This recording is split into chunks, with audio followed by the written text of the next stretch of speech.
Fala aí, pessoal. Questãozinha de laringologia aqui conosco, tá? Eu sou o professor Diego do RL Review, você já me conhece. E vamos revisar aqui alguns aspectos que essa questão trouxe a respeito do estridor laríngeo, tá? Então vamos lá. A estenose subglótica é a causa mais comum dos lactentes. Quando o estridor laríngeo está relacionado à imobilidade de prega vocal, mais frequente a paralisia de prega bilateral, decorrente da síndrome de Arnold-Chiari. O hemangioma subglótico é causa frequente de estridor e se manifesta a partir do 5º ano de vida. E a papilomatose respiratória recorrente é o tumor benigno mais comum da infância, sendo os subtipos do HPV mais comuns o 6 e o 11. Bom, galera, vamos revisar algumas coisinhas a respeito de estridor laríngeo, tá? É um tema super complexo, a gente não vai detalhar todo ele, isso vai ficar para as nossas aulinhas mais completas. Mas aqui a gente vai ver alguns aspectos a respeito das patologias que a questão trouxe. Tá? Então, o estridor. O que é o estridor, pessoal? Nada mais é do que o som gerado por um turbilhonamento do ar numa via aérea estreitada. Tá? E a via aérea, a gente tem a via aérea superior e a via aérea inferior. E o estridor ele pode ter causas de via aérea superior e via aérea inferior também. E nisso existe um padrão a respeito de onde o estridor se manifesta na respiração. De forma geral, quando a causa é uma lesão intratorácica, o estridor ele é expiratório. Então, intratorácica, expiratório. Já quando é na via aérea extratorácica, em geral o estridor é inspiratório, então inverte. Então, intratorácica, expiratório, extratorácica, principalmente supraglótica ali, inspiratório.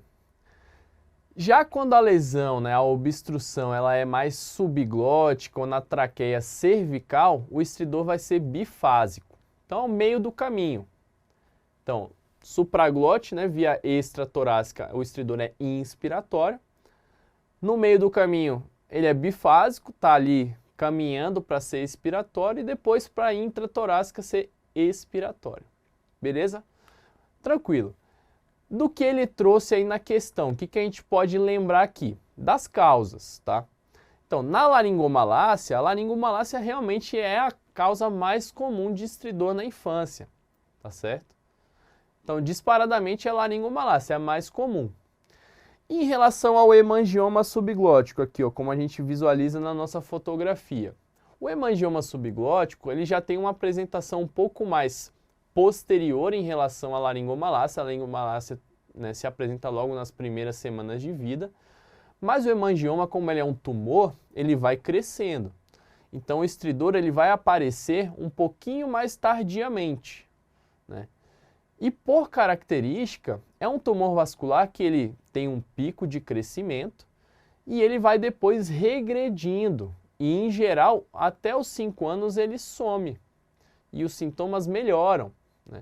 Então, diferente do que a questão trouxe, os sintomas eles não começam aos 5 anos. Na verdade, eles vão regredindo até sumir, em geral, até os 5 anos. Logicamente, existem exceções, mas o mais comum de acontecer em relação ao hemangioma é isso aí, beleza?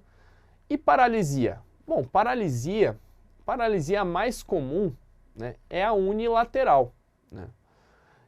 E dentre as unilaterais, a causa mais comum é a iatrogênica. Em geral, cirurgias de cabeça e pescoço e tórax, cirurgias cardiovasculares, cirurgias de cabeça e pescoço, vão levar a imobilidade de prega vocal unilateral. É a mais comum, disparadamente, na infância. Então, quando falou de mobilidade, a mais comum é unilateral e a causa vai ser iatrogênica na maioria das vezes. As paralisias bilaterais, até a Arnold-Chiari, realmente as malformações são causas comuns, mas não o tipo de imobilidade não é bilateral a mais comum, vai ser unilateral de causa iatrogênica. Beleza, pessoal? Aí a gente volta na questão lá. O que está errado nas alternativas? Então, a estenose subglótica é a mais comum? Não. Laringomalácia.